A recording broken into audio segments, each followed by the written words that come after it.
Motion blur can really help to add character to your animation. So in today's video, I'm going to show you how to activate motion blur right inside of Adobe Premiere Pro.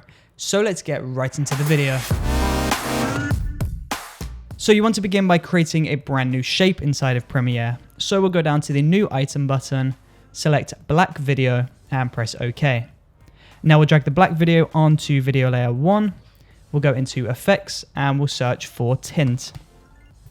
Drop tint onto video layer 1 and we can go ahead and change the matte black to any color that we like. So we're changing the black to a color. Now I'm going to select yellow because it's vibrant. And if we hover over the black video, then you can see our black video has turned yellow.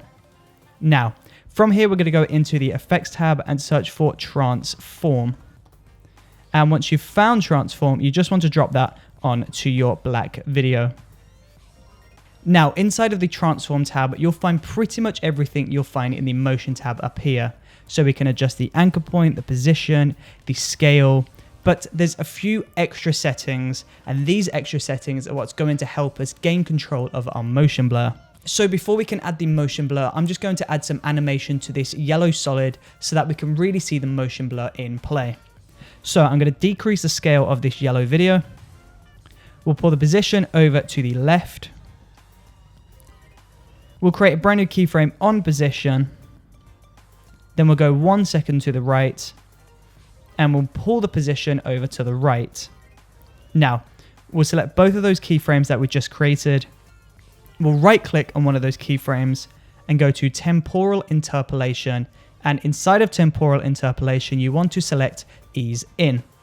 This is just going to help to smooth out that animation. So as you can see, we've got this really subtle box animating from left to right. Now at the moment, this box animation looks a little bit too crispy. So we're going to activate the motion blur to make this look a little bit more seamless. So down here at the bottom of the transform tab, you'll find a box that says use composition shutter angle. It should be selected by default, but you want to deselect that and you want to change the shutter angle to 180. Now when we play this back, you'll notice that there is all of a sudden motion blur on that box. If you didn't see it though, then that's not a problem. Just increase the shutter angle all the way up to 360. We'll play this back again. And as you can see, there's motion blur on that yellow box.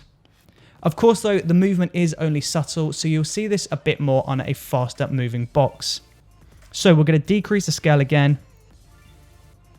And if we play that back, all of a sudden, we've got this really nice motion blur on this yellow box. So if I pull the shutter angle all the way down to 0, you'll notice there is no motion blur.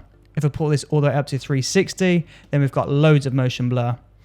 Of course, you typically want to set this at around 180 degrees, but it's completely up to you. That is how you add motion blur to your animation right inside of Adobe Premiere Pro. If you're familiar with Adobe After Effects, then you'll know that in After Effects, all you have to do is just activate motion blur on your layer and select it in the composition and it will turn on. So Premiere is a quite long-winded way of turning it on, but it can be activated right inside of Premiere Pro. So you don't have to do your animating inside of After Effects. You can do it inside of Premiere and turn your motion blur on to create some really awesome animation right inside of Premiere. So if you feel like this video benefited you, or if you feel like you learned something, then please do let me know in that comment section below. And of course, I will see you tomorrow for another brand new video. See you there.